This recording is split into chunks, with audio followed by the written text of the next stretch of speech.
Hey everyone, before we dive into this story, if you're enjoying these real-life relationship tales and powerful lessons, hit that subscribe button and turn on notifications so you never miss an update. I'd just gotten back from a tough day at the office when she mentioned it offhand, like it was no big deal, similar to chatting about tomorrow's rain chance. Dana was perched on the sofa arm, swiping through her phone, one leg over the other, totally at ease. I stepped inside, tugged at my tie to loosen it, and right before I could say hello, she tossed out the words without warning. I'm heading out on a date with a guy from work this Friday.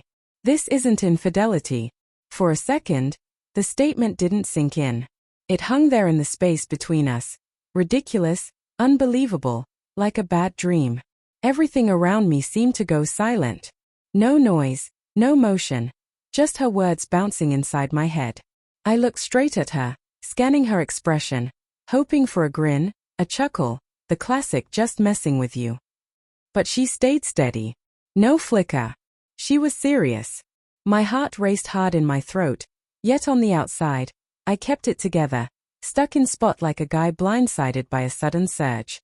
She went on with her phone, acting like nothing major had happened amid the chaos she'd sparked. Eventually, she glanced up with that casual shoulder shrug she pulled out to dodge any blame. Don't make a big deal out of it, she tacked on. He's only a buddy. Plus, her tone eased a bit, her gaze sharpening with a mix of challenge and not caring. I want to feel valued once more. Deep down, something in me broke. Not with a bang, not in a huge way.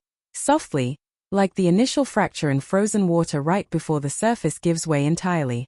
I moved over to the seat opposite her and lowered myself down carefully.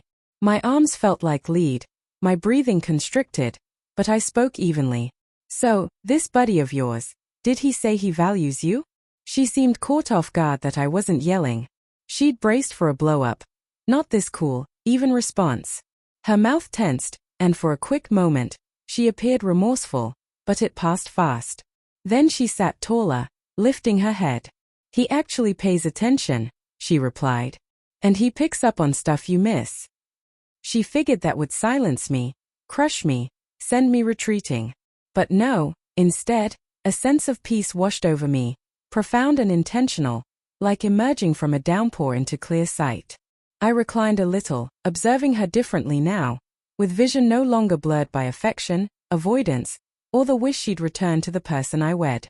All right, I responded at last, just that single term. Her eyebrows furrowed in bewilderment. She hadn't anticipated agreement. She'd geared up for an argument she could dominate, a confrontation she could spin to fit her story. But watching her, I saw her expression shift. Confused at first, then annoyed, then unsure. She blinked quickly, failing to hide it. What exactly do you mean by all right? She pressed. I held off replying immediately. I allowed the quiet to linger, winding through the space, making her deal with it. Then I rose and headed to the hall storage. She straightened more, eyeing me warily. She figured I was grabbing luggage or setting up some over-the-top departure she could label as unhinged. But no, instead, I retrieved a little container I'd stashed away for several months. One she had zero clue about. Her eyes grew big the instant she spotted it, since she recognized the type. She just couldn't figure out my reason for having it.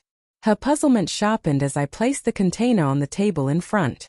Before you head out on that date, I mentioned gently, you ought to see what I discovered a month ago. The color left her cheeks. She fixated on the container like it might go off, like reaching for it would trigger something she'd hidden away. Her tone wavered a touch as she murmured, "What? What's in there?" I responded without speaking. I just lifted the top. Within were hard copies of screen captures, texts she believed were gone for good, midnight chats with that very coworker she now labeled merely a pal, audio clips that crossed lines, and pictures she'd claimed never existed. Her palms flew to her face. She froze entirely. After ages, her facade, her assurance, her wit, her edge, her toughness, fell apart totally. She attempted words, but they faltered right away. I can clarify, yet I raised a palm. Not out of fury, not wrath, but closure. No need to clarify, I told her. You've already spelled it all out this evening. You weren't seeking approval to step out. You were informing me you'd done it already. She recoiled as if slapped, moisture building in her eyes, but the moment had passed. The reality wasn't lurking anymore. It lay right there on the table, laid bare, unquestionable, permanent. Over time, she'd relied on my quiet nature, my endurance, my devotion, assuming I'd forever yield, absorb the pain, pardon it all. But this evening, she tested limits until they snapped from her actions. And here she faced the side of me she hadn't planned for. The guy who at last viewed reality clear of optimistic haze. She extended a shaky palm my way, but I moved back, letting it grasp nothing. That subtle shift, that calm withdrawal, hit her deeper than any outburst might. I'm not holding you back, I stated following a lengthy break. Head to your date. Go get that valued feeling. Pursue whatever you believe is absent. Only get this. My tone turned icier than she'd known. When you leave here Friday, you won't return to this house as my spouse. She went rigid. Air rushed from her in a sudden exhale. She shook her head side to side, moisture flowing openly now. Her prior boldness crumbled to fear. No, wait. I didn't intend. I wasn't. Please don't mean that. But I'd spoken, and I did. In truth, she hadn't wrecked our union on Friday. She'd chipped away with each faucet, each erased text, each after-hours conversation, each instance she persuaded herself disrespect didn't count as disloyalty if she relabeled it. Friday merely delivered the fallout.